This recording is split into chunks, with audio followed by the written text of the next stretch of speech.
কেন গাড়ির ফুটবোর্ডে নিরাপত্তা রক্ষীরা, এই প্রশ্নের উত্তর চেয়ে অভিষেক বন্দ্যোপাধ্যায়কে পুলিশের তরফ থেকে নোটিশ পাঠানো হয়েছিল। অভিযোগ দায়ের হওয়ার পরই 2 তারিখ নোটিশ পাঠানো হয় অভিষেক বন্দ্যোপাধ্যায়কে। 3 দিনের মধ্যে জবাব দিতে বলা হয়েছিল। আর এবার আইনজীবীর মাধ্যমে কালীঘাট থানায় নোটিশের জবাব দিলেন অভিষেক বন্দ্যোপাধ্যায়।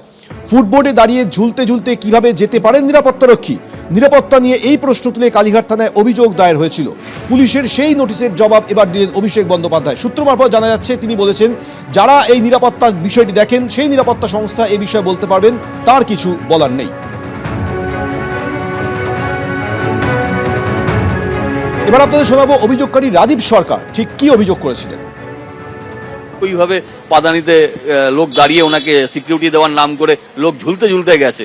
কাল যদি উনি পড়ে যেতেন, কোনো একটা লোক যদি ধরুন অ্যাক্সিডেন্টে পড়ে যেতেন, বা ধরুন ওই লোকের জন্য যদি কোনো রকম অ্যাক্সিডেন্ট অন্য কারোর হতো, তার দায়ভার কি অভিষেক ব্যানার্জি নেবেন? কেন গাড়ির ফুটবোর্ডে নিরাপত্তা রক্ষীরা থাকবেন? এভাবে ঝুলে ঝুলে কেন যাবে? নিরাপত্তা নিয়ে প্রশ্ন তুলে একেবারে কালীঘাট থানায় অভিযোগ দায়ের হয়। অভিযোগকারী রাজীব সরকার তিনি অভিযোগ দায়ের করেন এবং তারপরে কালীঘাট থানার পুলিশের তরফে একেবারে অভিষেক বন্দ্যোপাধ্যায়কে নোটিশ দেওয়া হয় 2রা জুলাই। 3 দিনের সময় দেওয়া হয় জবাব দেওয়ার জন্য। গতকালই সেই সময় পেরিয়ে যায়, অর্থাৎ ডেডলাইন পেরিয়ে যায়।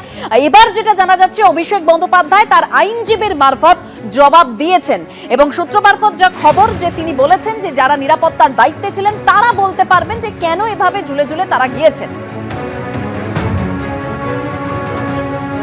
অভিষেকের উপর যা চলছে পরপর কেসের পর কেসে, যে কোনো লোক হলে গুড়িয়ে যেত এতদিনে। প্রচন্ড মনের জোর আছে, তার জন্য প্রত্যেকটা কেসকে ফেস করছে। আমি ফেস এভরিথিং। বহু লোকের সিকিউরিটি করে, বহু নেতার সিকিউরিটি করে, বাদিকে হাত বাড়িয়ে থাকে, বহু নেতার করে। তাদের বিরুদ্ধে কেস হচ্ছে না। কেস হচ্ছে একমাত্র অভিষেকের নামে কেস হচ্ছে।